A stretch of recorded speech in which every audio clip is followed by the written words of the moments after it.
Hello mga kabiga, mga kabisayang gamay. Ito na ang karugtong ng aming trip going to Italy. Pagkatapos naming mag-check-in at kumain, eto, boarding time na. Halatang halata ng aking mga anak ay talaga namang pagod.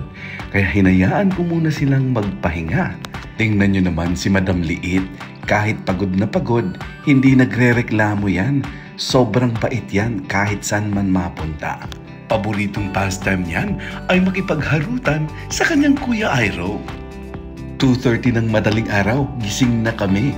Kaya around 7 o'clock in the morning, talaga namang pagod na si Iro. Pero dinadaan niya na lang sa panonood.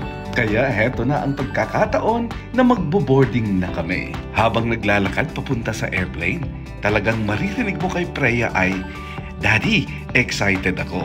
Talaga namang excited si Freya dahil first time niyang makarating sa Italy. Ako din, excited na matunghayan kung ano ang reaksyon niya pag-akyat ng eroplano. Sa tinagal-tagal na paghihintay at long last, nandito na kami sa eroplano. Lahat kami excited. Dahil siyempre pa iba ang excitement kapag kasama mo sa pagbabakasyon ang iyong pamilya. Sana'y patuloy kayong sumubaybay sa aming trip to Italy. Hanggang dito na lang, maraming salamat. Hanggang sa muli. Paalam!